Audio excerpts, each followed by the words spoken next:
Bismillahirrahmanirrahim. On va continuer le cours des modulations, surtout les modulations numériques. Donc, vous avez mes coordonnées pour pouvoir me contacter en cas de besoin de documents de cours ou de TD.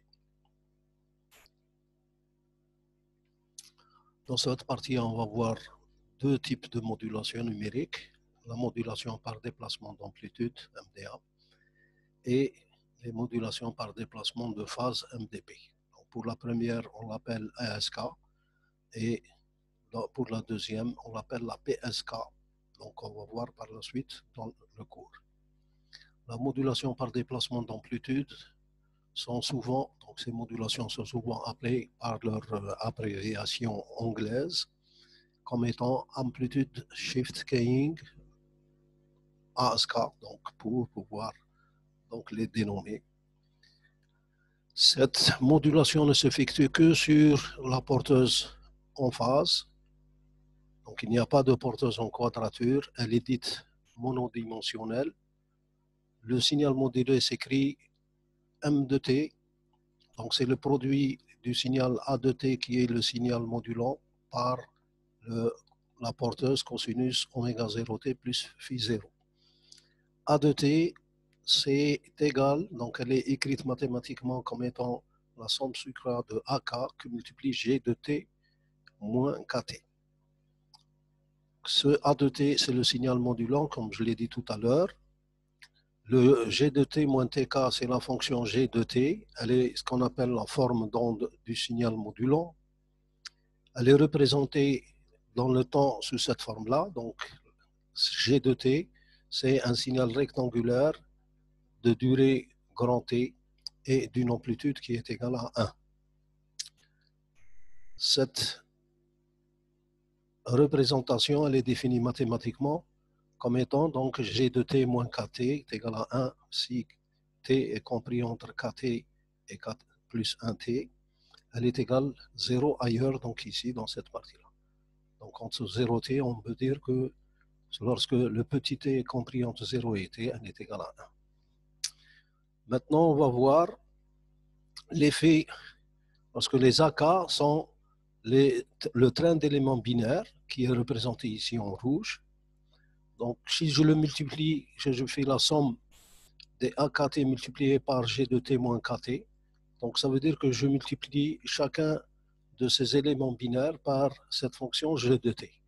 Donc, si je multiplie le 1 par celle-ci, donc je vais avoir cette fonction-là qui est identique à celle-ci.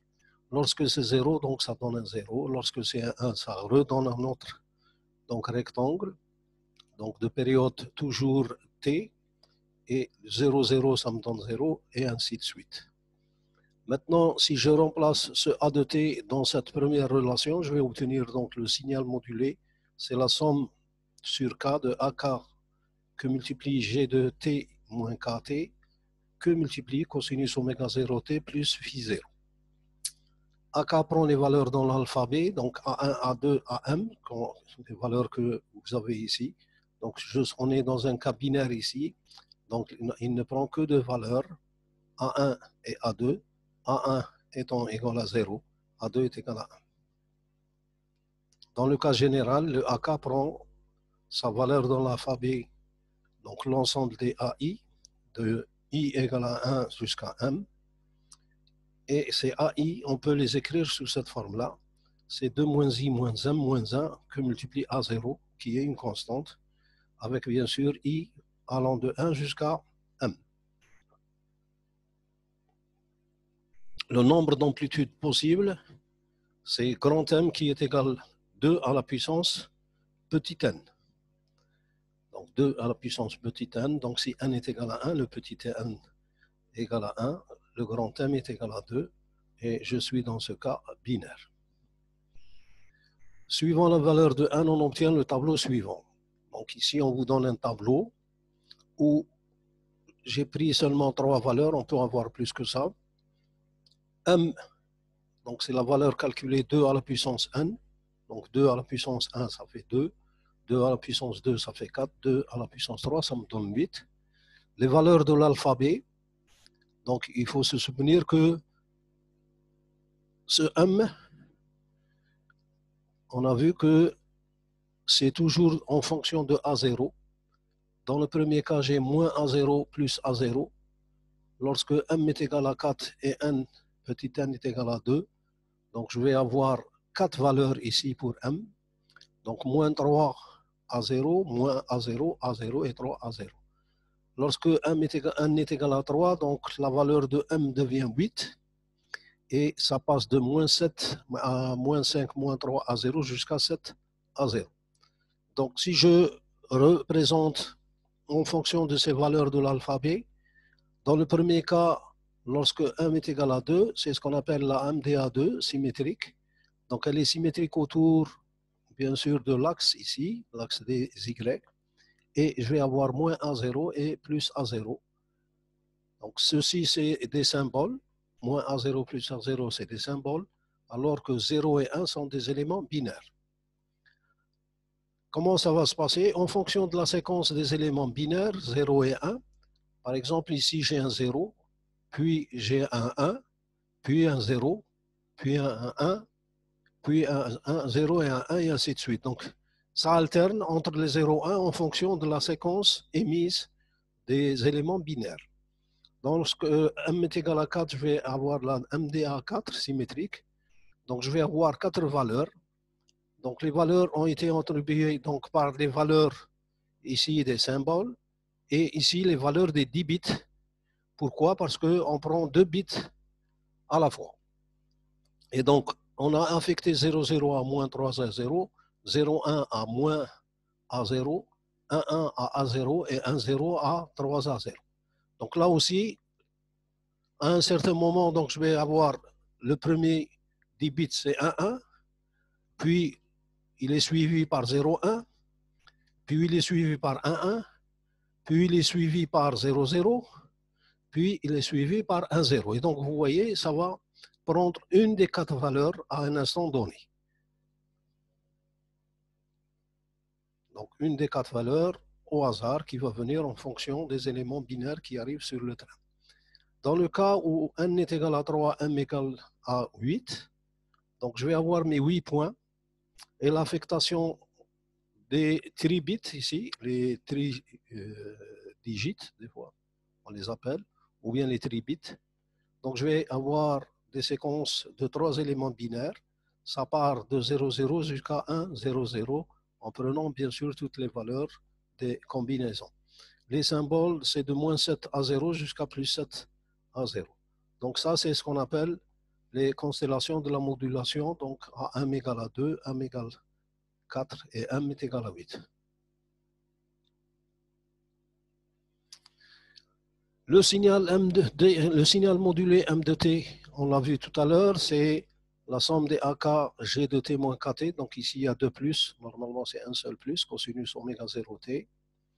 On a 2 types de modulation. Ce qu'on appelle la modulation par déplacement ou bien des décalages d'amplitude. En anglais, amplitude shift keying, ASK. Et je vais avoir le n est égal à 1, bien sûr, le m étant égal à 2, puisque c'est 2 puissance n.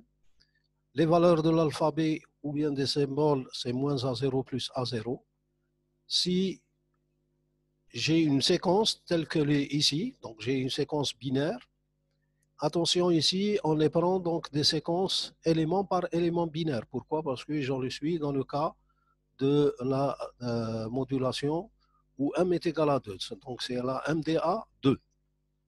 Donc je prends les éléments binaires un par un et à chaque fois, donc je multiplie par la fonction de G dt, c'est celle qui me donne la durée sur grand T, qui est la période, et je vais avoir le cosinus oméga 0t plus phi 0 qui se trouve ici.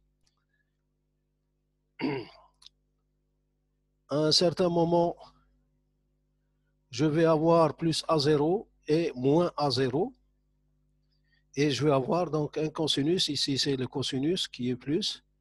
Lorsque c'est égal à 0, attention, cette courbe-là, ce n'est pas la bonne, donc je vais aller vers la... donc j'ai ici, pardon, le moins A0 qui est égal à moins 0,5 puisque c'est symétrique. Donc je vais avoir le cosinus ici, un autre cosinus pour les valeurs de 0. Autre cosinus pour les valeurs de 0. un grand cosinus pour les valeurs de 1 et de petits cosinus pour les valeurs de 0. Deuxième type de modulation, c'est ce qu'on appelle la modulation tout ou rien, on-off keying. Toujours avec les mêmes valeurs de n et m, mais là, les valeurs de l'alphabet deviennent 0 et A0. Et le signal, il devient ici. Donc, lorsqu'il y a apparition du cosinus, lorsqu'il y a des zéros, il y a disparition donc, du cosinus. C'est pour ça qu'on l'appelle tout ou rien. Ça veut dire c'est toute la fonction cosinus ou rien du tout ici lorsqu'il y a 0. Et donc, vous voyez, quand il y a un 1, le cosinus est représenté. Lorsqu'il y a des zéros, le signal devient nul. Donc ici, cette partie-là, on les appelle des extinctions de la porteuse quand AK est égal à 0. La modulation, maintenant, on va voir MDA4 symétrique. Pour les symboles, lorsqu'ils sont pris par éléments binaires, donc par deux éléments binaires, on les appelle aussi des symboles. Donc vous voyez ici, je peux avoir n'importe quelle combinaison donc, de ces 10 bits. Si je regarde la fonction A de t, donc le signal qui est égal à la somme sur K de AK, G de t moins KT, il va être représenté sous cette forme-là. Quand j'ai un 1, 1, c'est un A0. Quand j'ai un 1, 0, c'est 3 A0. Quand j'ai 0, 0, c'est moins 3 A0. Quand j'ai un 0, 1, donc j'ai moins A0 ici. Donc vous voyez la fonction G de t, qu'est-ce qu'elle va faire? Donc je multiplie par la fonction G de t, mais cette fois-ci, on a 4 niveaux. Pourquoi? Parce qu'on a 4 combinaisons différentes lorsque je prends deux éléments binaires par symbole. Et ça, c'est le signal A de t. Ceci s'appelle aussi des symboles, de moins 3A0 jusqu'à 3A0. La période, elle est égale à TS, elle est égale au double. Donc ici, c'est le double de TB. TB étant la période d'un seul bit. TS, c'est la période qui est égale à 2 fois TB, c'est le double. Et là, qu'est-ce que je vais avoir? Je vais avoir toujours un cosinus qui est ici. Donc, vous voyez, c'est un niveau concernant qui est égal à A0. Ici, je vais avoir 3A0. Ici, je vais avoir moins 3A0. Donc, le moins ici, c'est un changement de phase de pi. Donc, elle était montante, elle va devenir descendante. Ici, c'est toujours le même signe, donc c'est négatif. Ici, c'est négatif. Ici, c'est négatif. Donc, ça garde la continuité de la fonction. Quand j'arrive ici, je vais changer par de moins A0 à plus A0. Donc, là aussi, j'ai un changement de signe. C'est pour ça que le cosinus donc, est différent de son arrivée ici. La même chose ici, je passe d'une valeur positive à plutôt d'une valeur positive qui est A0 jusqu'à une valeur négative qui est égale à moins 3,0. Et là, je reprends donc ma sinusoïde. Donc, vous voyez quelle est l'expression, plutôt la représentation du signal modulé, donc MDA4 avec 4 états.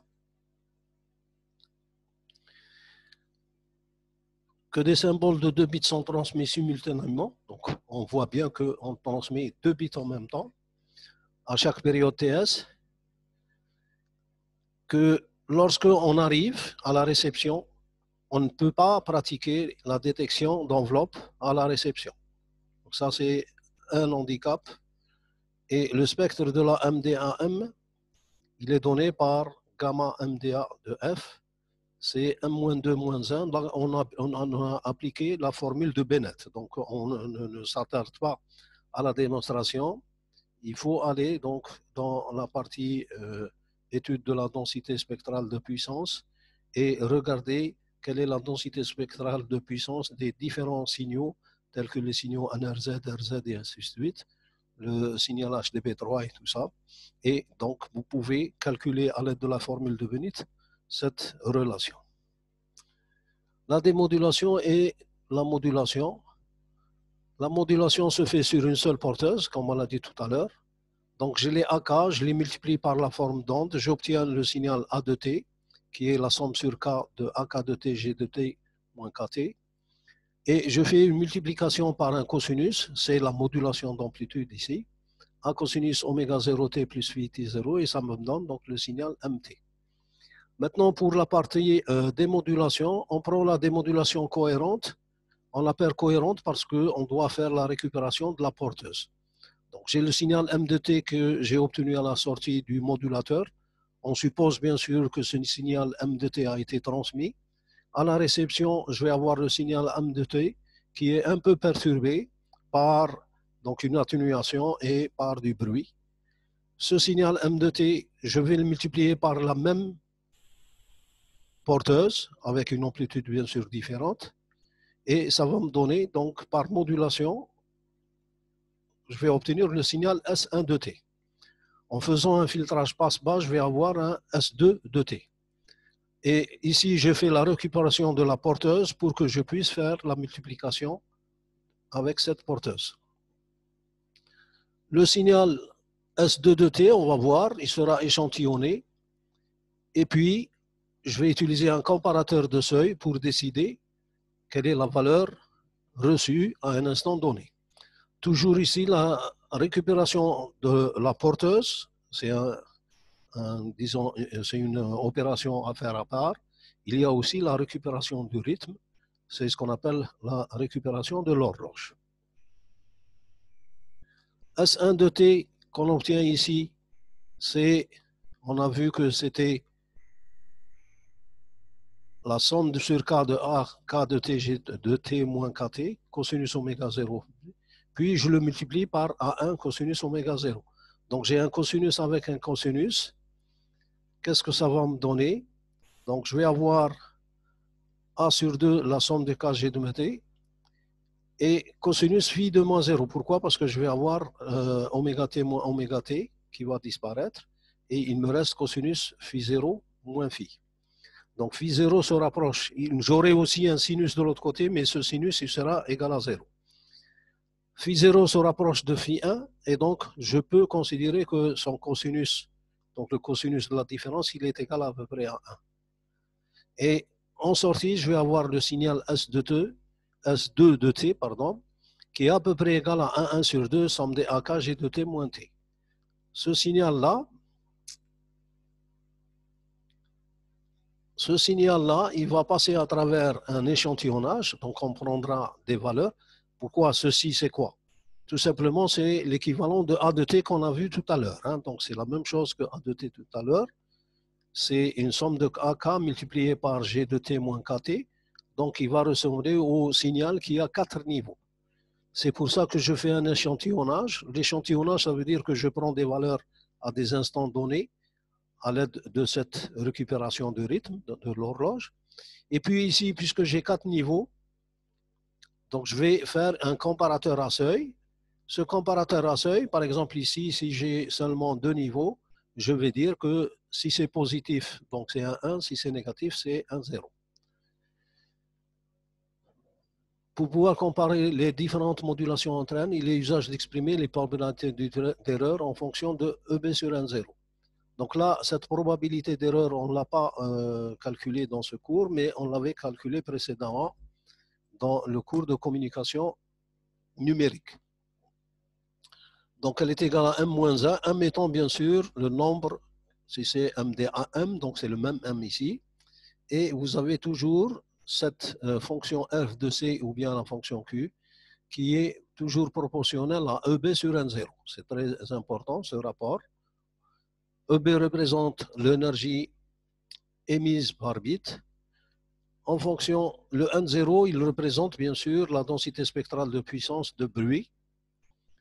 En fonction de ce rapport, on trouve en bibliographie donc des graphes qui peuvent me donner la probabilité d'erreur par symbole en fonction de EB sur N0 pour différentes valeurs de M. Donc généralement, on prend M2, M égale à 2, égale à 4, égale à 8 et égale à 16. La conclusion, si on veut augmenter M, ça veut dire que si j'augmente le nombre M, ça veut dire que je vais augmenter le nombre de bits par symbole. Donc le nombre de bits par symbole, s'il devient grand, donc si on augmente, Elle va présenter les avantages et les inconvénients suivants. Donc, je vais avoir des avantages et je vais avoir des inconvénients. Point de vue efficacité spectrale, si j'augmente M, puisque vous voyez l'efficacité, elle est dépendante de M, donc ça, elle va augmenter. Bien sûr, pour une largeur de bande donnée et une durée de bits donnée. Si cette efficacité spectrale augmente, la probabilité d'erreur par symbole augmente aussi. Et pour ne pas la dégrader, il sera nécessaire d'augmenter l'énergie émise par bit. Parce que si j'augmente la probabilité d'erreur, ça veut dire que je dégrade la qualité de la transmission. Donc, si l'efficacité spectrale augmente, la probabilité d'erreur augmente, la qualité, elle est diminuée. Pour ne pas diminuer cette qualité, il va falloir augmenter l'énergie émise par bit.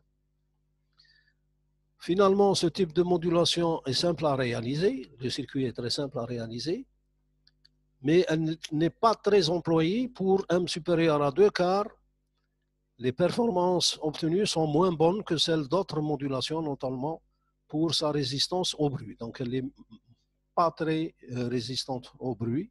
On préfère utiliser d'autres modulations qu'on va voir par la suite. Les modulations par déplacement de phase, ou bien ce qu'on appelle la PSK, Phase Shift Keying.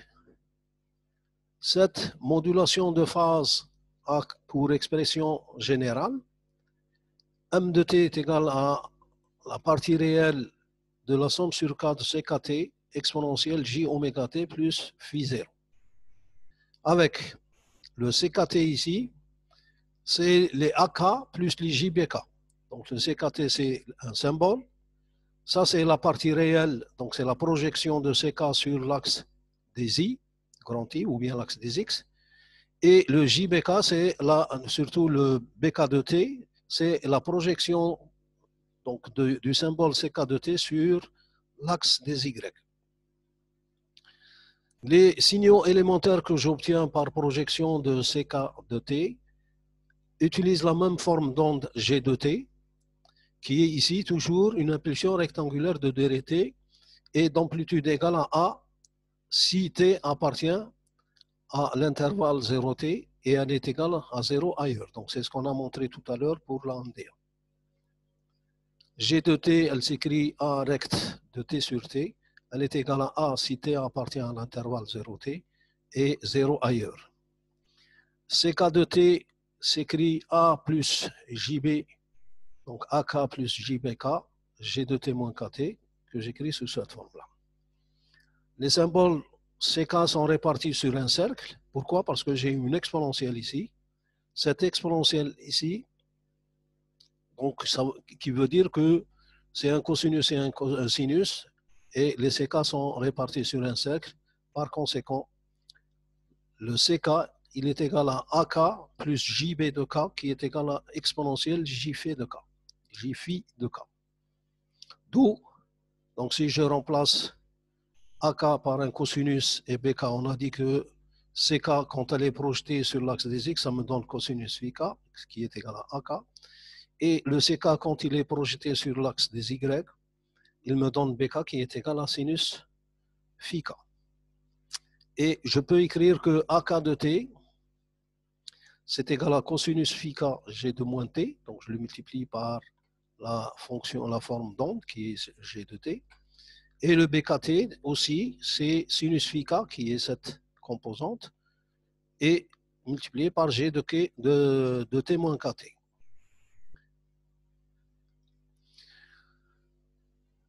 On impose donc au symbole d'être réparti régulièrement sur le cercle.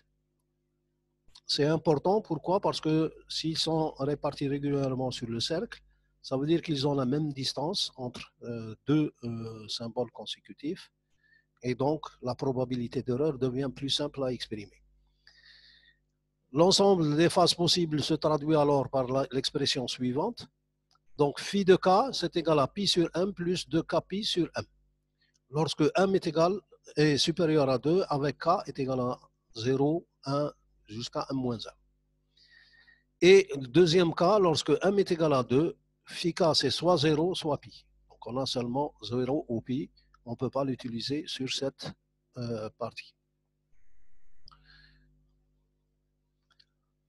Le signal m de t modulé, c'est la partie réelle, on avait dit, de ck de t qui est égal à exponentielle j phi k multiplié par la fonction g de t décalée et multiplié par cette exponentielle qui est la porteuse exprimée sous forme d'un nombre complexe. Ce qui se passe, c'est toujours, donc ce phi k, je vais le transférer ici, et donc je vais avoir une somme sur k de g de t décalé avec l'exponentielle ayant donc les trois arguments oméga 0t plus phi 0 plus phi k, et la somme se fait sur k, et on prend la partie réelle qui va représenter le signal m de t. Donc plus simplement, en ne considérant que l'intervalle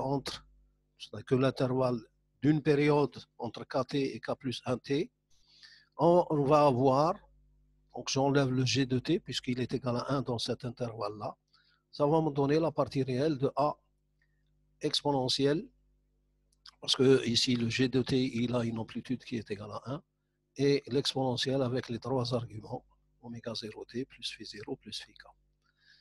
M de t, elle va devenir, puisque je prends la partie réelle de ce terme-là, ça va devenir donc tout simplement a cosinus oméga 0t plus phi 0 plus phi k. Et je peux écrire le M de t dans le cas le plus général. Je vais avoir M de t qui est égal à a cosinus, parce que ce terme cosinus phi k, je vais dissocier le cosinus avec cosinus ici, j'ai deux cosinus, et je vais avoir le produit de deux sinus en faisant sortir le phi de k. Donc là, c'est multiplié par cosinus phi de k. Ici, c'est multiplié par sinus phi de k.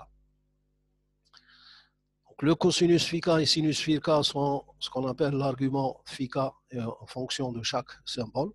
Donc, ils varient en fonction des symboles transmis. Et ici, je vais avoir ce terme-là qui est la porteuse. Et ici, c'est une autre porteuse qui sont, donc ces deux porteuses ici sont en quadrature, deux phases, un cosinus et un sinus.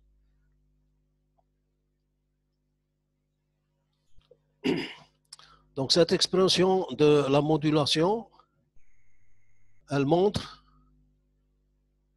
ici que je vais avoir deux porteuses et le cosinus et le sinus ayant la même amplitude A, donc ça va se faire sur un cercle, et les arguments phi k pour chaque symbole, j'ai un cosinus phi k et un sinus phi k qui vont se trouver sur le cercle de rayon A.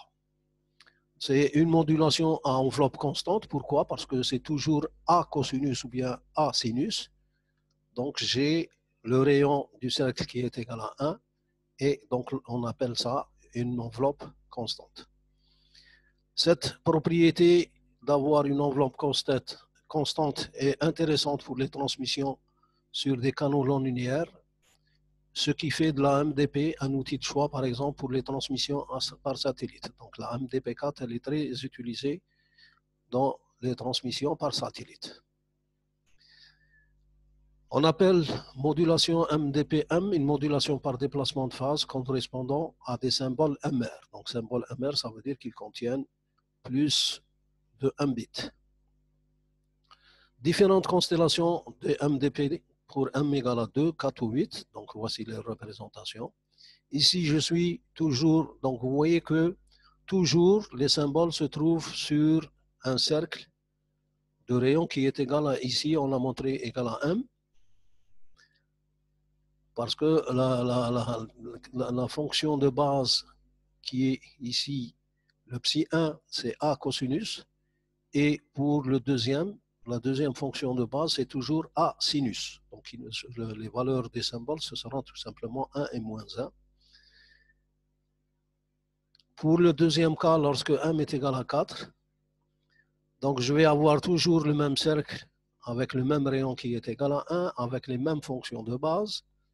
Et ici, chaque symbole va avoir deux valeurs, racine de 2 sur 2, racine de 2 sur 2. Ici aussi, racine de 2 sur 2 moins racine de 2 sur 2. Ici, moins racine de 2 et moins racine de 2. Là aussi, moins racine de 2 et plus racine de 2. Pour m égale à 8, donc je vais avoir les 8 points qui vont se trouver toujours sur un 5. Ça, c'est important. Donc, dès qu'on l'envoie qu'il y a dans la constellation un cercle, ça veut dire qu'on a une seule porteuse et que la modulation, elle est monodimensionnelle.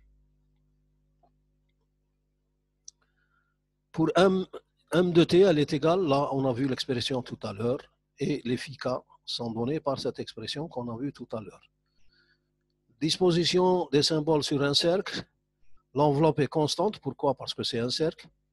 Et ce qui est important, c'est que chaque symbole, il a la même énergie, donc ils ont aussi une énergie identique qui est mise en œuvre pour transmettre chaque symbole. Ces deux aspects sont bien entendu intimement liés. Donc c'est l'enveloppe constante et l'énergie quantique, donc sont l'une et la conséquence de l'autre. Exemple, la modulation MDP2, elle est appelée en anglais la BPSK, pour Binary Phase Shift Keying. On peut l'appeler en français aussi la MDP B, qui est la MDP binaire. C'est une modulation binaire. Un seul bit est transmis pendant une période grand T. N est toujours égal à 1, M est égal à 2, et donc les valeurs de phi k sont 0 et pi. Les symboles, on les écrit sous forme de CK est égal à E J phi k. Il prend ces valeurs dans l'alphabet de moins 1, 1. La modulation ne s'effectue que sur la porteuse en phase cosinus. Donc j'ai un seul cosinus ici, donc j'ai les valeurs qui sont le maximum de cosinus et le minimum du cosinus. C'est une modulation qui est monodimensionnelle, donc il n'y a qu'une seule porteuse. Le signal modulé devient tout simplement plus ou moins A cosinus oméga 0 t plus phi 0. Et on l'a vu tout à l'heure dans la constellation, donc j'ai le moins A0 plus A0 et la valeur d'élément binaire c'est soit 0 soit 1 et la partie imaginaire n'existe pas. On a vu aussi que dans le cas où je suis dans la MDP2, j'ai deux niveaux. Ici, je l'ai exprimé sous forme de moins 1 plus 1, mais c'est aussi A0 et moins A0. Donc, lorsque ici j'ai un élément nul, un élément binaire nul, la valeur elle est négative. Lorsque j'ai un élément binaire qui est égal à 1, je vais avoir un plus A0 qui est plus 1 ici dans ce graphe-là. Et donc les éléments binaires, à chaque fois donc, quand ils arrivent, c'est soit plus 1, soit moins 1 pour les 0. Et là, le cosinus, qu'est-ce qui va se passer? Donc j'ai un cosinus ici, puisque j'ai un moins A, il y a une phase de pi qui est introduite, donc il y a un saut de phase, et c'est pour ça que ici j'ai un saut de phase, donc de plus 1 à moins 1. Et la cosinus continue. Là, c'est 1, 1, 1, donc il n'y a pas de saut de phase, donc ça reste continu. Lorsque je passe de 1 à 0, il y a un saut de phase, on le voit bien, c'est constante. Ici aussi, il y a un saut de phase. Et bien sûr, la période qui est ici, elle est égale à TB. Donc attention, T, c'est la durée d'un bit. On le voit bien ici. Donc chaque bit, il a une durée TB. Donc maintenant, on va voir là le modulateur et le démodulateur. Donc, ils sont représentés dans la figure qu'on va montrer, qui est constituée d'un multiplieur qui effectue le changement de fréquence sur un train numérique codé en NRZ. Donc, j'ai un train binaire, c'est les éléments binaires qui vont arriver. Je passe à travers un codeur NRZ, donc ça veut dire que je vais multiplier par le G de T moins KT. Je vais le multiplier par G de T moins KT et ici, je sors avec un signal qui est NRZ. Donc ce signal NRZ, on va le multiplier par un cosinus oméga 0 t plus phi 0 et ça va me donner le signal modulé par déplacement de phase, qui est une modulation numérique, à deux états. Le récepteur donc, nécessite l'utilisation d'une démodulation cohérente. Voici la figure de MDP2. Donc le signal R de T qui est reçu, c'était le signal M de T, qu'on avait transmis, plus le B de T, plus les déformations. Ici, on va faire, comme tout à l'heure, la récupération de la porteuse. Donc, c'est assez important parce que ici, j'ai une démodulation qui est cohérente. Je récupère donc la porteuse, je multiplie par le signal R de T, ça va me donner le signal S1 de T. Je fais un filtrage passe-bas, et parce que ici j'ai une multiplication d'un cosinus par un cosinus, donc je vais avoir des deux cosinus. C'est pour ça que j'effectue un filtrage passe-bas. J'obtiens le signal S2 de T. Ce signal, il est échantillonné, et donc j'utilise un comparateur à seuil qui me permet de décider de la valeur de AK. Donc maintenant, on va voir les formules. R de T, c'était ce qui est transmis, donc ce qui a été transmis ici. Bon, ici, on ne montre pas dans cette formule, on ne montre pas l'effet de canal de transmission qui sont la déformation et le bruit. Donc, je vais obtenir le B multiplié par cosinus oméga 0T plus phi 0 plus phi K. Donc, le phi K, c'est lui qui transporte l'information. Toute l'information du signal binaire sont contenues dans le phi K. C'est le signal, donc on suppose qu'il n'est pas bruité, donc il n'y a pas de bruit, reçu par le récepteur dans l'intervalle de temps Kt plus K plus 1 T. Qu'est-ce que je vais faire? Donc ici, je multiplie avec la porteuse récupérée, je vais obtenir donc le S1 de T. Ce S1 de T, c'est tout simplement R de T multiplié par cosinus B de T. En remplaçant R de T par son expression, je trouve donc cette expression-là. Et puis après filtrage, quand on a le cosinus par cosinus, donc si j'utilise la relation trigonométrique, donc je vais avoir un cosinus de 2 phi à 0, donc je vais avoir des termes qui vont se trouver à 2f0, et le filtrage permet d'éliminer toutes les composantes qui se trouvent à la fréquence 2f0. Par la suite, une fois que j'effectue ceci, donc je vais obtenir, ici c'est le S2 de T, pardon, donc ce n'est pas S1 de T, mais c'est S2 de T, qui est égal à B sur 2 cosinus phi K. Donc B sur 2 cosinus phi K, donc c'est le signal qui contient seulement l'information des symboles qui sont donc donnés dans le phi K. Je fais un échantillonnage et je décide si c'est, donc ici c'est un comparateur de seuil, donc il va me permettre de savoir quel est le AK qui a été transmis.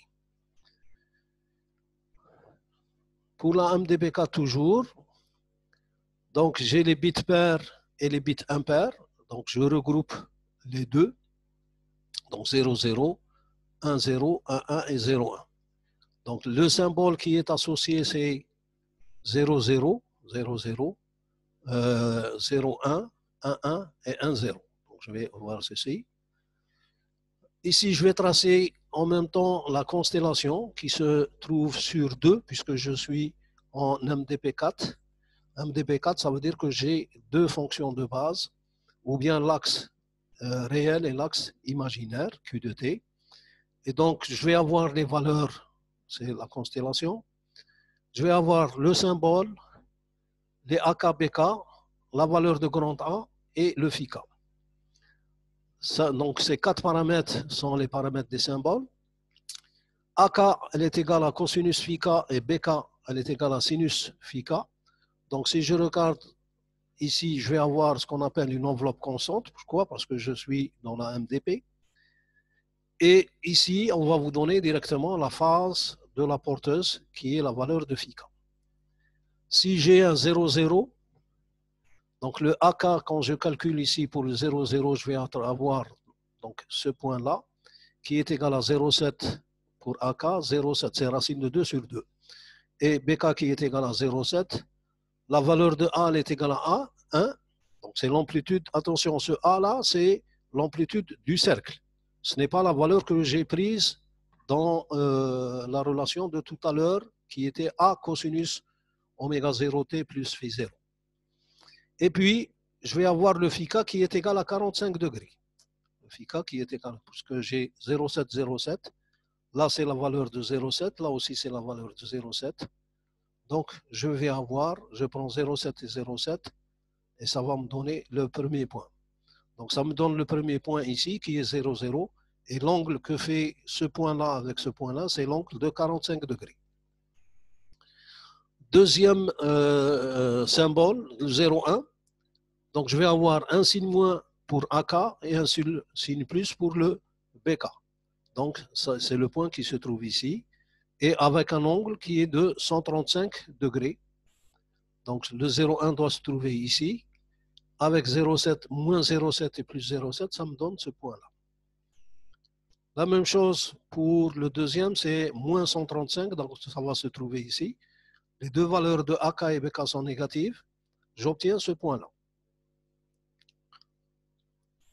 Et puis le dernier, j'obtiens donc ceci. Et la valeur de 0,1. Donc vous voyez, c'est la constellation que j'ai obtenue en ayant un certain nombre de symboles, qui sont donc 4, c'est la combinaison de 4 symboles, et les valeurs correspondantes de AK et BK avec la valeur de φ. Donc les sauts de phase, bien sûr, de 0, 0 jusqu'à 1, ils sont interdits normalement, donc ils ne devraient pas se passer. Maintenant, si on va voir l'aspect signal, donc j'ai la partie impair et la partie paire, donc 0, 0. Ça veut dire que ça, c'est le train qui entre. Je vais prendre ce 0, je vais le mettre ici.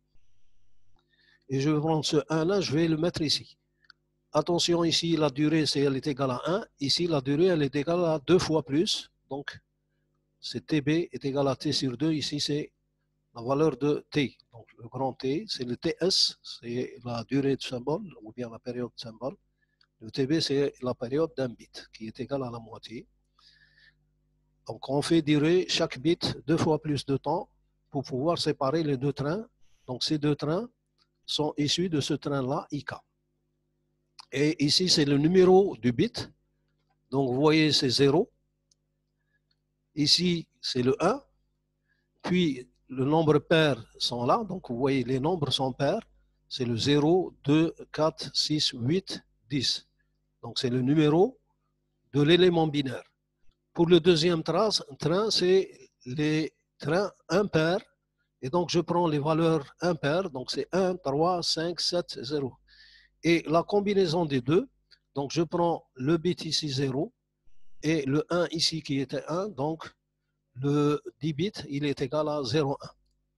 Ici, c'est 1, 0, donc le 1, c'est celui du bas, 1, 0.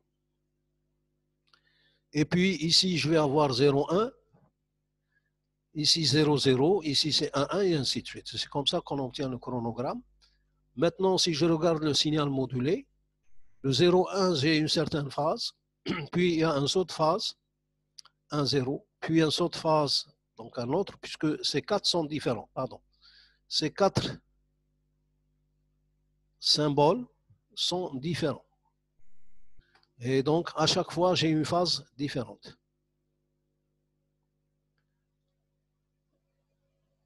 Toujours dans la MDP4, en anglais, on l'appelle la QPSK. C'est A que multiplie A de t cosinus de pi F0t moins B K de t sinus de pi F0t, qui est égal à donc, le AK plus les BK, ou bien le moins BK, ça me donne le CKT. Les signaux AK modulant les deux porteurs en quadrature sont générés à partir d'un démultiplexage de la séquence R de T vers les voies I, c'est ce qu'on avait appelé les trains I, les trains pairs et impairs. Donc, on va voir une seconde fois comment on fait. Donc, ici, j'ai le train R de T qui arrive, que je vais constituer. La durée, elle est égale à TB. Les bits impairs de la séquence binaire R de T sont envoyés vers la première sortie du multiplexeur. Donc, ça, c'est la première sortie du multiplexeur. Pourquoi? Parce que les AK, c'était toujours égal à racine de 2 sur 2. Donc, si je me multiplie par racine de 2, ça va me donner les 1 et moins 1.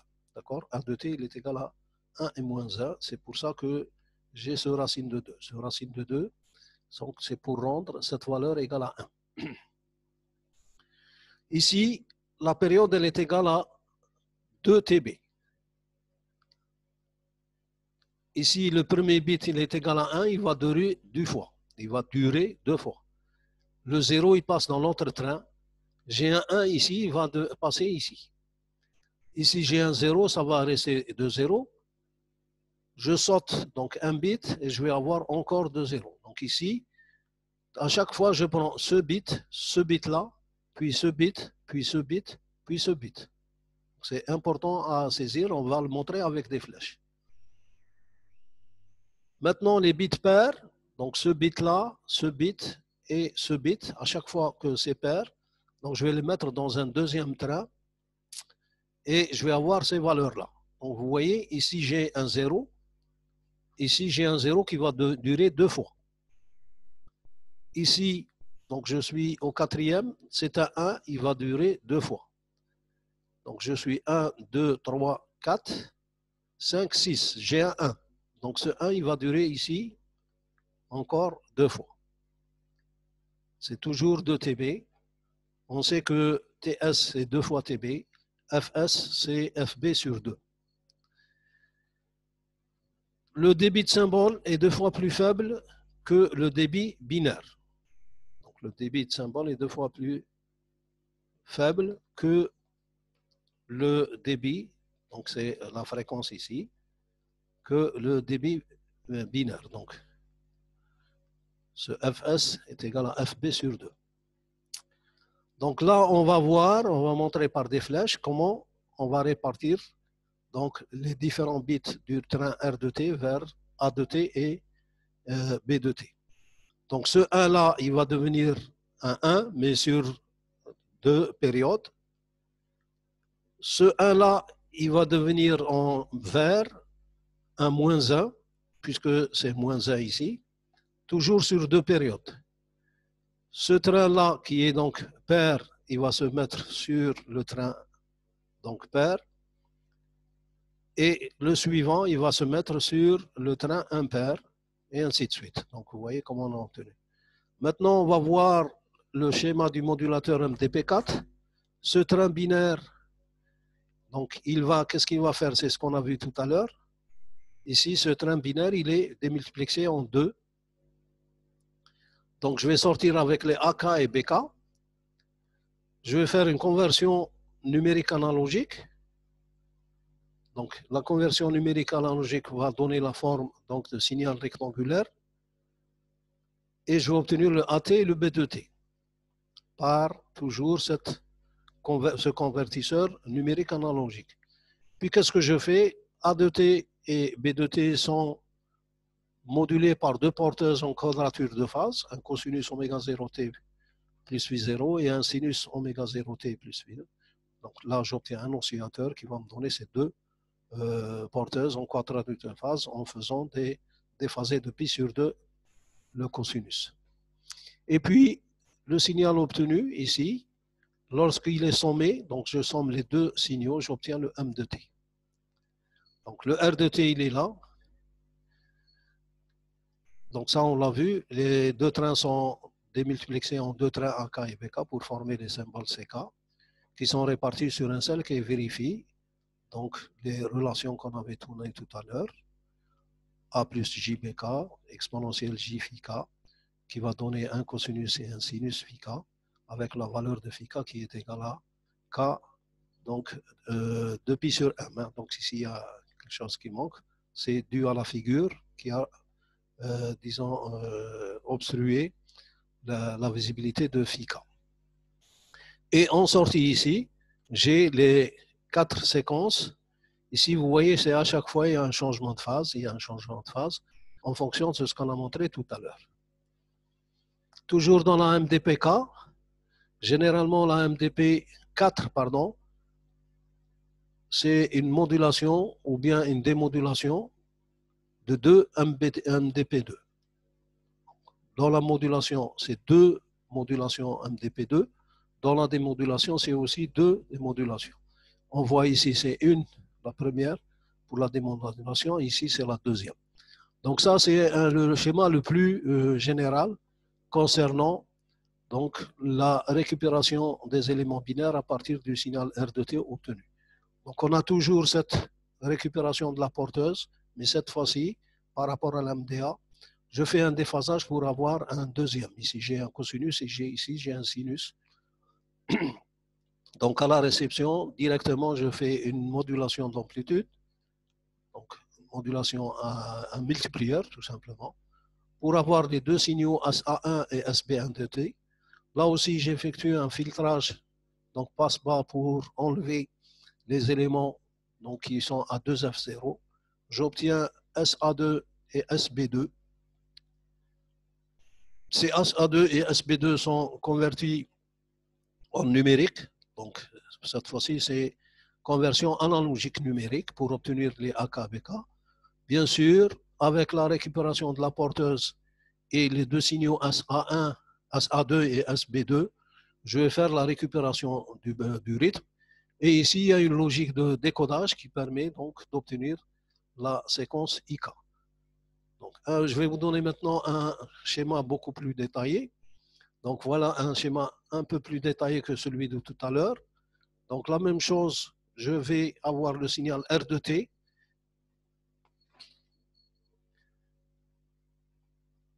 Après avoir effectué la récupération de l'horloge, de la porteuse, donc je fais une multiplication avec deux porteuses en quadrature de phase. Ça me donne donc les SAI, SA1 et SB1. Par filtrage passe-bas, on va obtenir SA2 et SB2. Donc la logique de récupération, donc à la fin, c'est l'échantillonnage avec une période T, qui est la période TS. Ici, on récupère le rythme, donc c'est la récupération de l'horloge. Ici, on va faire l'échantillonnage aussi. Et ici, on a un détecteur de seuil qui va me permettre d'obtenir les AK. Ici, ça va me permettre d'obtenir les BK. En faisant un multiplexage, j'obtiens donc le train reçu.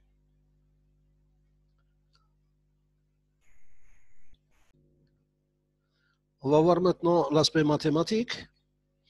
R de T, c'était AK cosinus oméga 0T plus phi 0 plus BK sinus oméga 0T plus phi 0. C'est le signal. Donc, on suppose qu'il est non bruité. Donc, à l'entrée du récepteur dans l'intervalle, donc KT jusqu'à K plus 1T. Une fois on fait la multiplication par la porteuse récupérée, on obtient donc la même relation qui est multipliée par un cosinus oméga 0T plus phi 0. Après le filtrage, on élimine bien sûr ici, j'ai un cosinus multiplié par un cosinus et un sinus par un sinus. Ça va me donner des composantes à 2F0. Et donc, je vais obtenir le SA2 qui est égal, donc c'est ce signal-là qui est égal à AK sur 2. La même chose, on obtient SB2 de T qui est égal à BK sur 2. Donc, je vais avoir ici BK sur 2. Donc, les deux signaux sont presque identiques, bien sûr, avec des valeurs différentes. Et puis, qu'est-ce que je fais? Je fais tout simplement un échantillonnage. Donc, je prends des échantillons sur disons, avec un rythme qui est égal à T, qui est la période. Et puis ici, je fais tout simplement un détecteur de seuil. Donc, l'échantillon, s'il dépasse une certaine valeur, donc ça va me donner un 1 ou un 0. Ici aussi, quand je fais l'échantillonnage, chaque échantillon, il est soumis à, bien sûr, ce détecteur de seuil. Donc, s'il dépasse une valeur, par exemple 0, c'est un 1. S'il est négatif, donc c'est un 0 qui a été transmis. L'élaboration maintenant de la modulation, donc toujours MDP4 ou bien la QPSK, mais cette fois-ci elle est filtrée, donc on utilise un filtre. Donc les symboles qui sont démultiplexés, donc ça c'est une modulation, c'est en émission. Donc là j'ai fait exprès de donner deux couleurs différentes pour les bits pairs et les bits impairs. Là c'est la période TS, donc entre deux barres en marron, c'est TS, TS, TS. Donc TB, elle est égale à 0,05 millisecondes, ce qui fait une fréquence de 20 kilobits par seconde. Par exemple, ce 1-là, il va arriver en haut, et ce 0-là, il va passer par le bas. Ici, sur la partie haute, je vais avoir tout ce qui est en noir. Donc 1, 0, 1, et puis 0, 1, 1, 1 et 1. Pour la partie en vert, je vais avoir donc 1, 1, 1, donc les 3 1, et puis je vais avoir 3 0. Donc ça, c'est le 2 trains. Donc le premier, c'est le bit pair, et ici, c'est le bit impair. Je fais un codage de nil, c'est le codage NRZ, et j'obtiens en sortie. Donc si je prends seulement 4 ou 5 éléments, pardon, donc si je prends les 5 premiers éléments, je vais avoir 1, 0, 1, 0 et 1, 0. C'est la courbe en vert, donc, qui est donnée ici. Pour le deuxième, je vais prendre les 5 premiers, donc c'est 3, 1 et 2, 0. Et donc, on va bien ici, donc les 1, 0, 0. Et ici, on va bien, c'est 3, 1, puis 0, 0.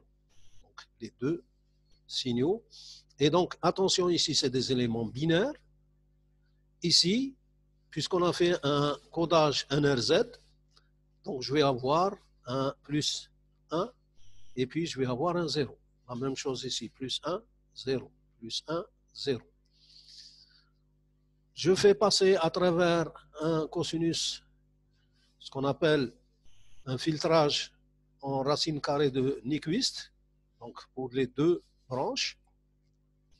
Donc c'est la racine de h de fn, ce qui est ici, Pardon. Donc par filtrage ici, qu'est-ce qui va se passer? Je vais avoir les formes qui sont arrondies. Donc je ne laisse passer qu'une certaine fréquence, et c'est une fréquence qui est en cosinus.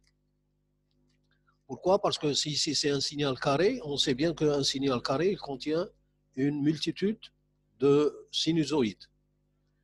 Et en laissant passer qu'une seule, donc je vais obtenir ce signal-là. Ici aussi, regardez ici, c'est parce que c'est une succession de 1 et 0 qu'on a la forme qui est presque comme un cosinus. Donc ici, un 1, donc c'est une valeur qui est grande, et puis ça va descendre vers le 0, ça va augmenter vers un 1 qui est là. Ici aussi, c'est un 0, et ici, c'est un 1. Ici, dans le cas du trait impair, donc j'ai un 1, 1, donc là, ça reste toujours des 1, 1, 1, 1, et puis ça passe vers 0, 0, ça reste donc les deux 0. Et j'obtiens ce qu'on appelle les AK et BK. Donc maintenant, on va voir, effectivement, quand je fais une modulation avec une fréquence donnée, ici en faisant bien sûr un décalage, je vais obtenir un sinus et un cosinus. Donc le résultat de, bien sûr, cette transposition de fréquence ou bien ce multiplieur, donc je vais obtenir la somme ici et ça va me donner le signal SQ, donc PSK, qui est le signal modulé en MDP4 avec filtrage. Si je regarde la constellation, attention ici, je vais montrer en même temps la QPSK filtrée et la QPSK non filtrée. Donc regardez qu'est-ce que je vais obtenir au niveau de la constellation. Je vais obtenir 4 points. Donc les 4 points qu'on connaît pour la MDP4. Constellation après modulation. Donc quand je fais une modulation, qu'est-ce que je vais obtenir? Je vais obtenir ici les 4 points. Ces 4 points en bleu, ils sont ici. Et j'ai fait un traçage du déplacement des éléments binaires. Ça veut dire qu'un élément binaire, quand il passe à ici, il peut passer par tous ces états-là, donc plusieurs fois. Ici aussi, quand je passe de cet état à cet état, ou bien dans le sens inverse, je vais passer par ces trajectoires. Donc là, on montre les trajectoires de passage des bits. Pourquoi? Parce que les bits, une fois je l'ai ici, une fois je l'ai ici, puis je vais les avoir ici, puis il revient ici. Et donc, c'est les différentes courbes qui sont données ici.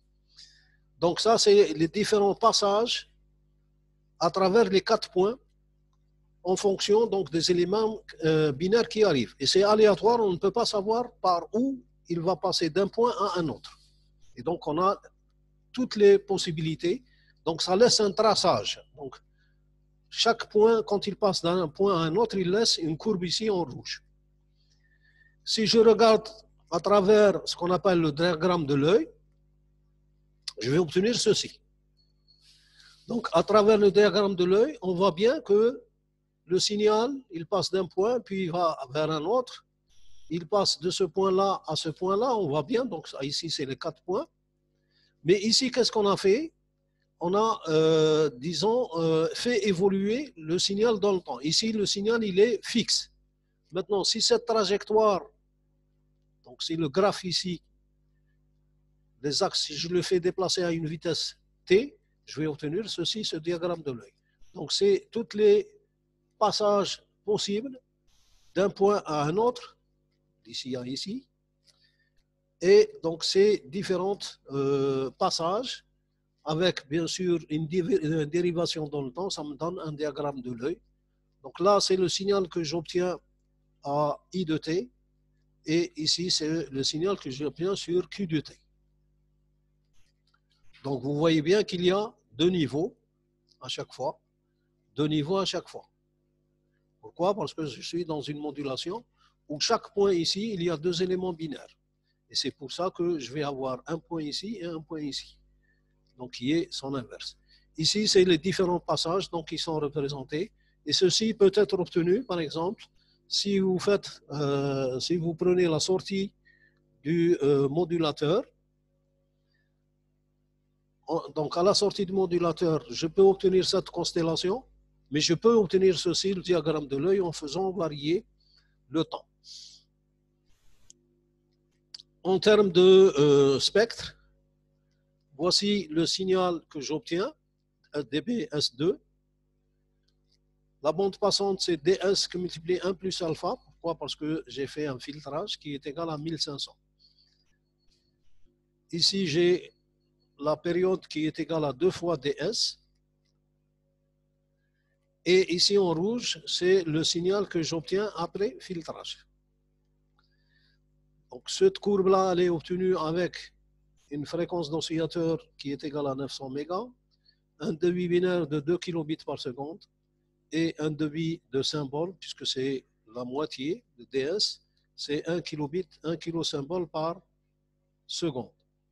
Le filtrage qui a été effectué, c'est ce qui est effectué ici en vert, donc la bande passante en vert, c'est ce qu'on appelle le filtrage en cosinus surélevé, avec bien sûr le alpha ici, qui est égal à 0,5. Le roll-off, qui est le alpha, on l'appelle donc, c'est le facteur de roll-off qui est égal à 0,5. Ici, on obtient le signal qui a été obtenu à la sortie du modulateur. Et on voit bien ici, donc vous voyez 0, il y a des passages par 0, ici.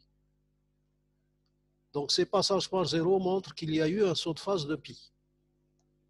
Attention, ici c'est le signal R de t. Hein.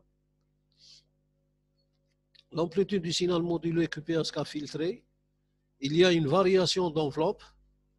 Donc ça implique qu'il y a des distorsions avec les non-linéarités. Donc il y a des distorsions. Qu'est-ce qui va se passer? Donc si je reprends la constellation de la MDP4, j'ai les 4 symboles ici qui sont montrés. Il va y avoir des sauts de phase. Donc généralement les sauts de phase de 0, ça veut dire que le point revient sur lui-même.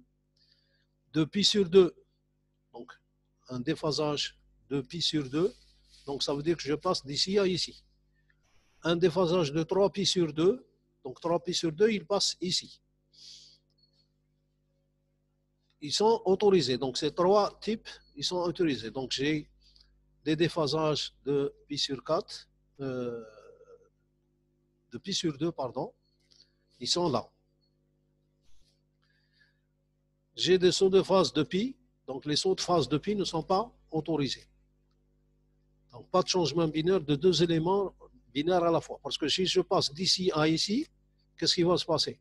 Je vais changer le 0, 0 en 1, 1. Donc il y a deux changements binaires en même temps. Quand je passe de ce terme-là, de ce point-là à ce point-là, là aussi, j'ai changé le 0 en 1 et j'ai changé le 1 en 0. Donc il y a les deux bits qui sont changés en même temps, donc ce n'est pas autorisé. Donc, ce qui est en rouge n'est pas autorisé, il n'est pas autorisé.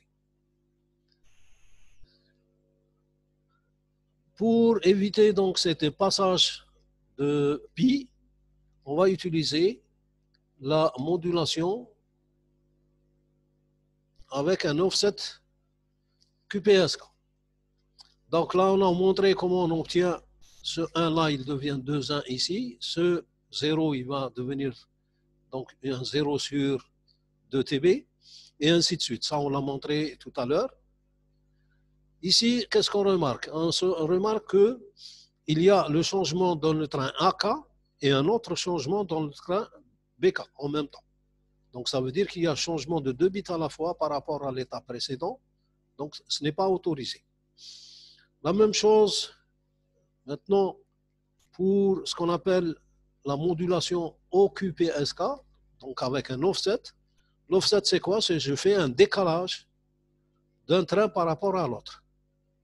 Donc le 1 ici, il va devenir un 2,1 ici, mais ce 0-là, il ne départ pas à partir de ce point-là. Il démarre à partir d'un retard de TB.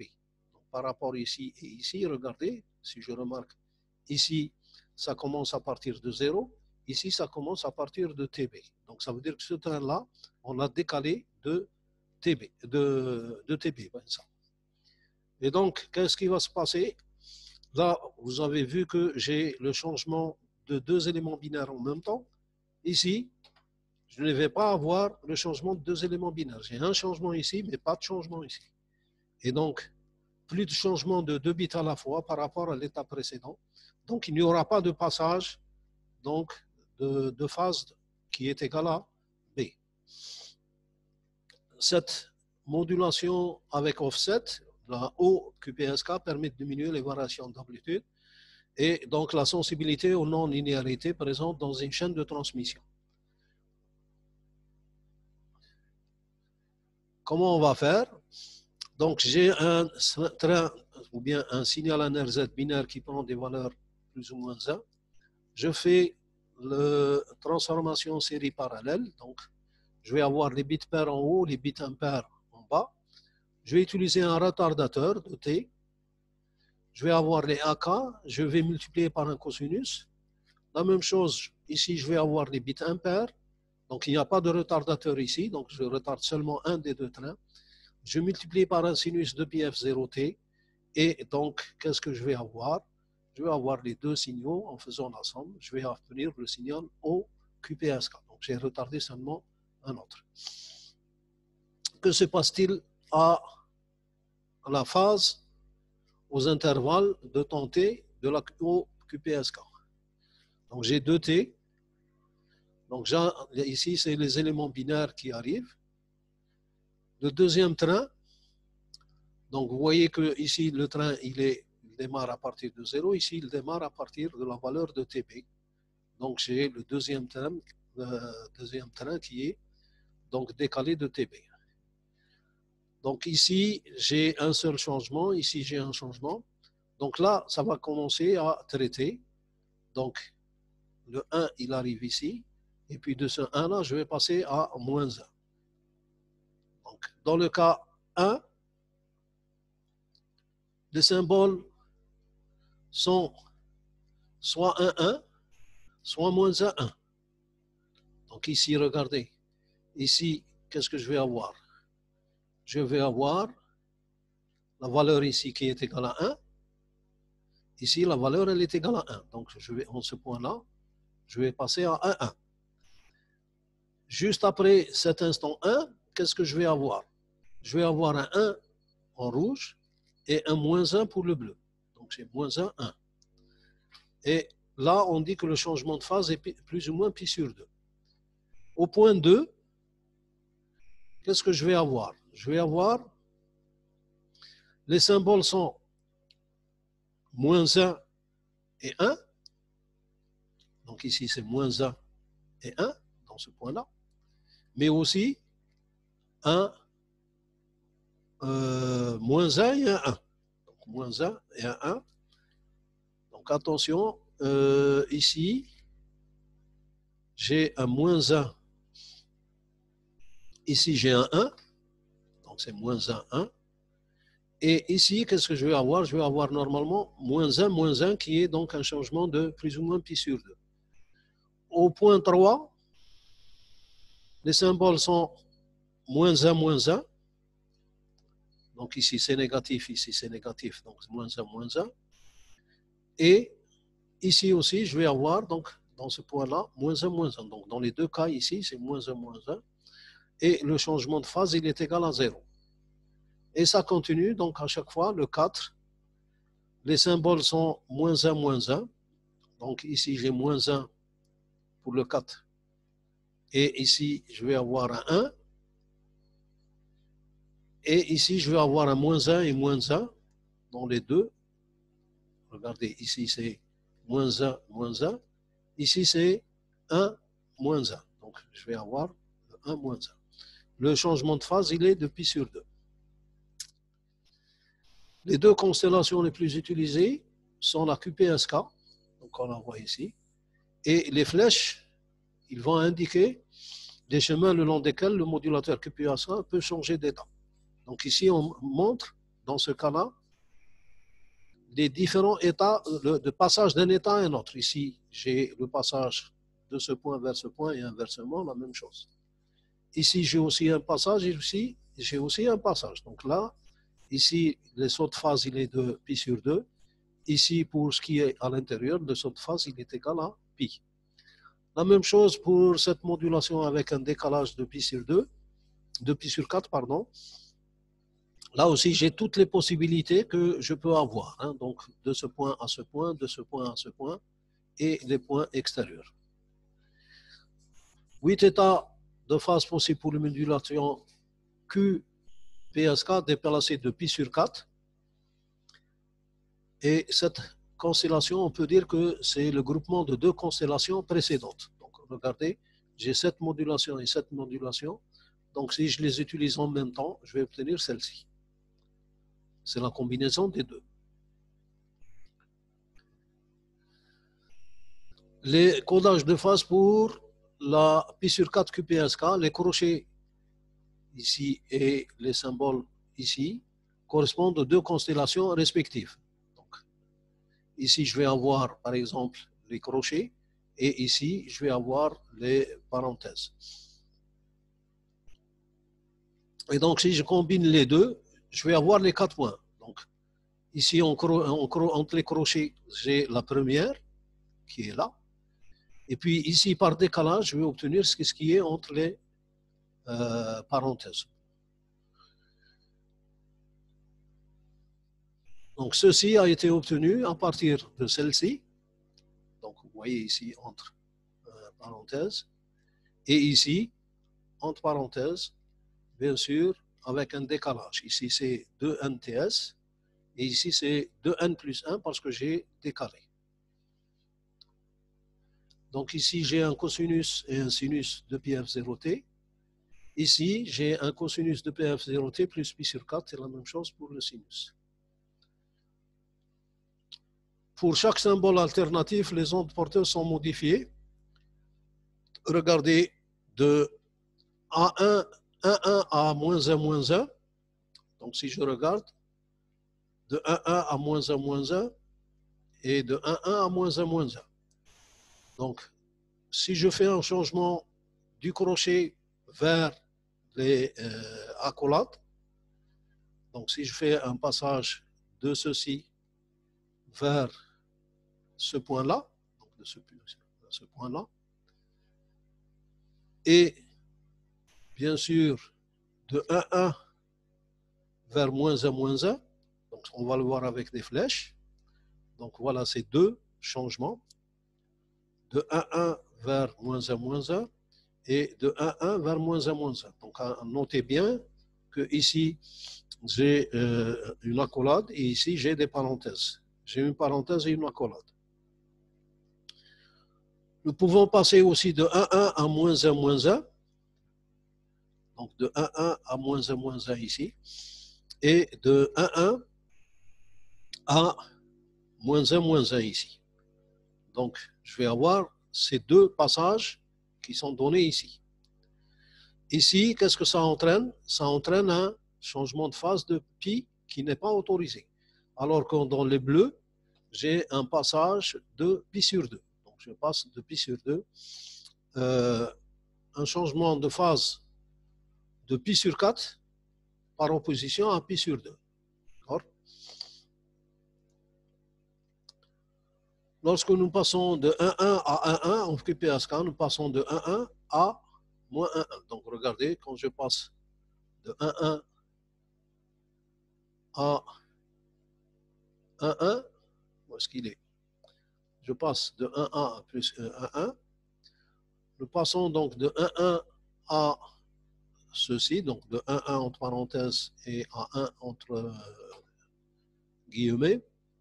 Donc je vais avoir ce passage-là.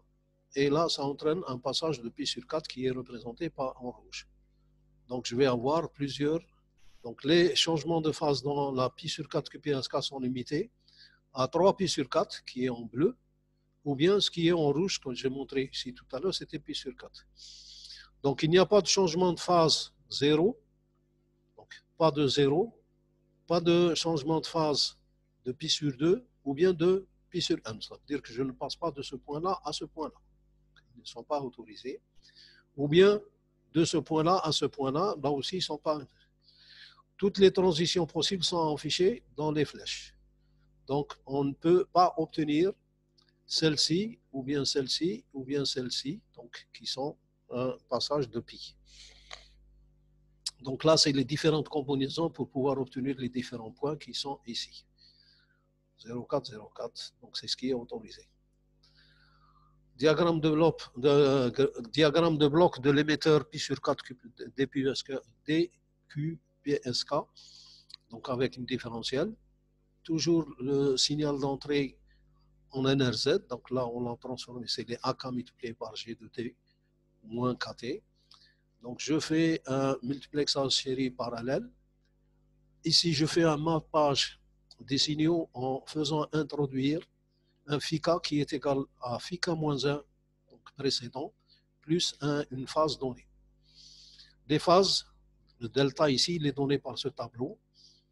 Donc lorsque le débit d'entrée, on lui donne une phase de pi sur 4, le 0,1 on lui donne 3 pi sur 4, le 1,1 moins 3 pi sur 4 et le 1,0 moins pi sur 4.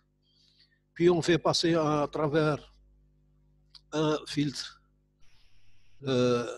passe-bas, LPF en anglais, c'est un filtre passe-bas. On multiplie par un cosinus. La deuxième, on le fait passer par, deuxième train, on le fait passer par toujours un filtre passe-bas. Un sinus de πf0t.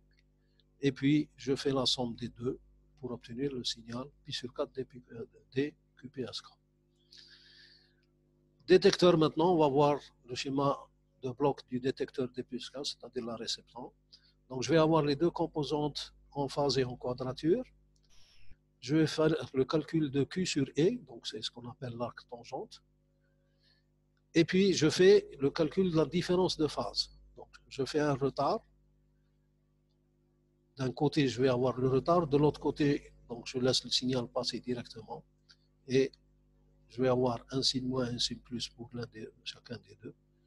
Je vais avoir une logique de correction, donc modulo de P.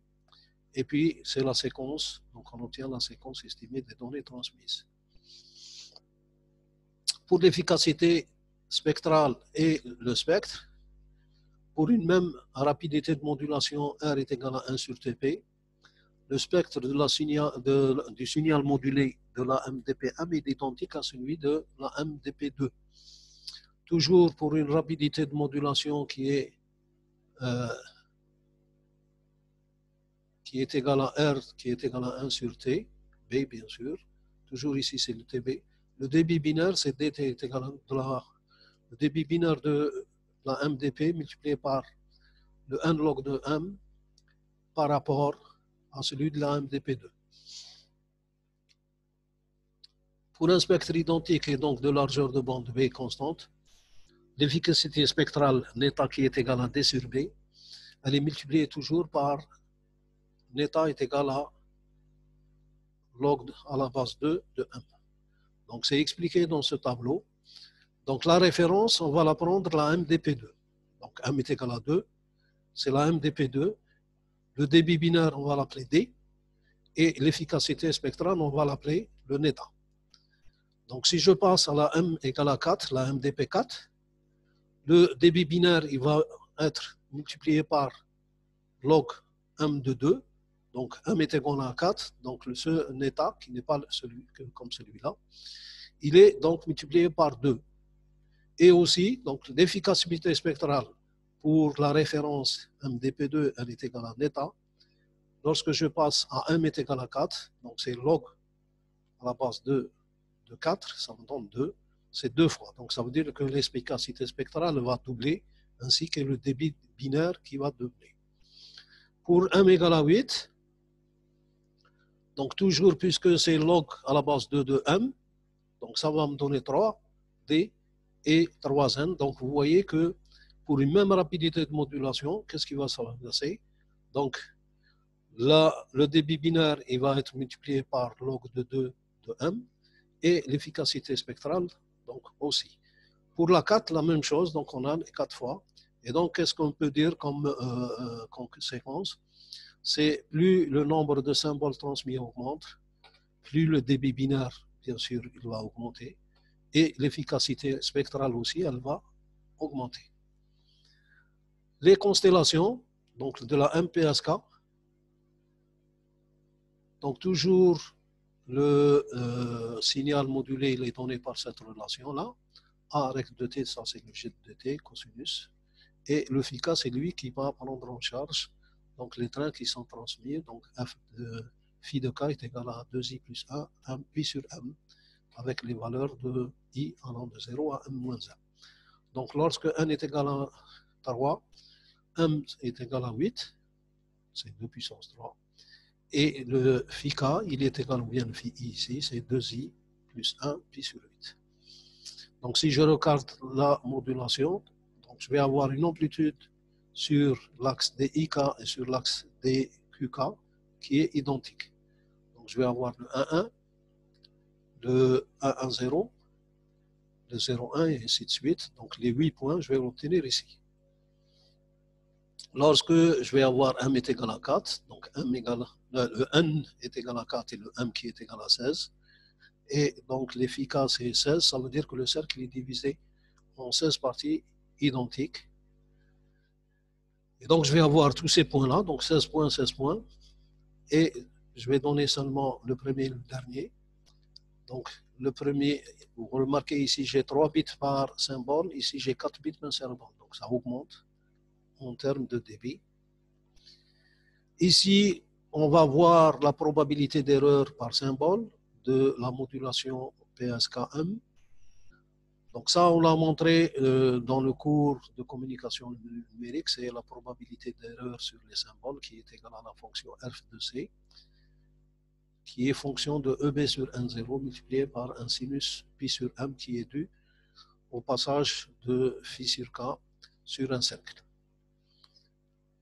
Cette probabilité, elle est tracée sur cette figure pour m égale à 2 jusqu'à m est égal à 32. Donc vous voyez, j'ai toutes les courbes pour 2, 4, 8, 16 et 32 pour la valeur de m. Qu'est-ce qui fait? Qu'est-ce qu'on peut obtenir?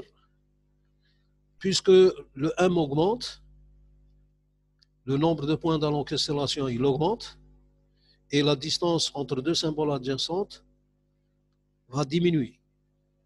Donc s'il va diminuer, ça veut dire que la probabilité d'erreur va augmenter, et c'est ce qu'on dit que cela dégrade naturellement les performances. Lorsque m augmente, pour espérer avoir une même qualité, garder la qualité, il faut aussi augmenter le rapport EB sur N0. Donc N0 là, on ne peut pas le changer, parce que s'il dépend de la transmission, il faudrait donc, pour pouvoir améliorer le EB sur N0, augmenter l'énergie émise par bit. Pour m est égal à 8, le rapport EB sur N0, donc le EB sur N0, il était ici. Donc vous voyez, il est autour de 14. Nécessaire à la probabilité d'erreur donnée est 4 dB plus grande que pour m est égal à 4. Donc, vous regardez ici, entre ce point et ce point, il y a à peu près 4 dB. Pour m qui est grand, le rapport EB sur M0 doit être augmenté de 6 dB. Donc ici, vous voyez, ici, je dois avoir à peu près les 6 dB pour pouvoir augmenter. Donc, à chaque fois qu'on en double, le nombre M, c'est-à-dire qu'on augmente le nombre de M de 2 fois. Quand je passe, par exemple, de M égale à 16 jusqu'à M est égal à 32, je dois donc, ici, augmenter de 6 dB.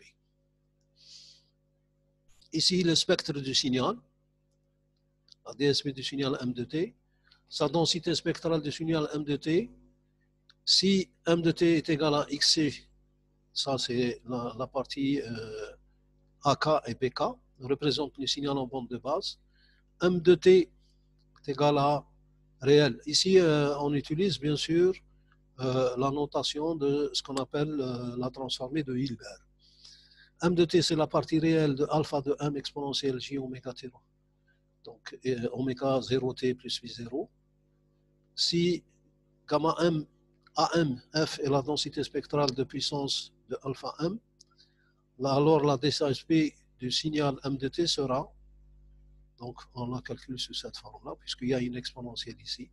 Donc je vais avoir un cosinus et un sinus, et donc ça va me donner un quart de la densité spectrale de puissance de alpha M, qui est gamma alpha M, ici aussi gamma alpha M. Donc en termes de, ça c'est le spectre de signal modulant, ça c'est le spectre du signal qui est modulé. Donc la tentation, en conclusion, on est toujours tenté d'augmenter le M, ça veut dire qu'on veut augmenter le nombre de bits transmis par symbole, et ceci va présenter soit des avantages, soit des inconvénients. L'efficacité spectrale, puisqu'elle est multipliée par un log de 2 de M, elle va augmenter pour une largeur de bande donnée. La probabilité d'erreur, elle va augmenter. Donc ça veut dire qu'elle va être dégradée. Et pour ne pas la dégrader beaucoup, on a vu qu'il faut augmenter le rapport S sur B en augmentant bien sûr la puissance donc, des bits, l'énergie des bits. Et ceci reste possible jusqu'à à peu près M égale à 16. On a vu qu'en termes de circuit, la complexité de l'ensemble émission-réception de l'MDP, il va augmenter lorsque M augmente. Mais cette complexité n'est pas très élevée et elle fait de la modulation MDP une modulation fréquemment utilisée pour M égal à peu près, pour M égal de 2 jusqu'à 16 avec de bonnes performances. Ça veut dire qu'on peut utiliser la MDP lorsque M est égal à 2 jusqu'à 16. Les inconvénients de la MDP, c'est le problème toujours du saut de phase de plus ou moins pi sur 2 et qui vont faire apparaître des discontinuités sur l'amplitude. Et ces discontinuités d'amplitude sont des inconvénients majeurs, mais on a trouvé une solution, c'est l'utilisation des modulations décalées pour pouvoir donc surpasser ce problème. Ici, la comparaison de la MDA et de la MDP, ceci, bien sûr, en fonction de M. Là, pour faire cette comparaison entre la MDA et la MDP en fonction de M, il faut faire recours aux courbes de probabilité qui vous donnent donc la probabilité de symbole, la probabilité d'erreur sur le symbole. Par exemple, pour une probabilité d'erreur de symbole qui est égale à 10-5 et pour un rapport EB sur N0 qui est égal à 14 dB, la MDA peut émettre que 2 bits par symbole, là où la MDP peut émettre 3 bits par symbole, donc M est égal à 8. Donc ça, c'est un avantage. La MDP est meilleure que la MDA, donc M égale à 4, ou bien ici, c'est M égale à 8, donc vous voyez qu'on transmet un bit supplémentaire en ayant les mêmes performances. Ceci donne un net avantage à la MDP pour M allant de 2 jusqu'à 16. Pour des valeurs supérieures à 16, la dégradation des performances de la MDP nous a amené à rechercher d'autres modulations au prix d'une complexité accrue. Donc il faut bien sûr, pour pouvoir aller au-delà de M est égal à 16 pour les MDP, il faut aller trouver d'autres modulations. Bien sûr, le prix à payer, c'est la complexité des modulateurs et des démodulateurs. Donc, du point de vue de la simplicité de la réalisation, c'est la MDA qui est avantagée. Donc, la MDA, c'est la plus simple point de vue réalisation et c'est parce qu'elle est toujours monodimensionnelle. Donc, ceci termine la partie du cours concernant la MDA et la MDP. Donc, dans le prochain cours, on va avoir les autres modulations qu'on a décidé de donner dans ce cours-là. Et assalamu alaikum et au revoir à la prochaine.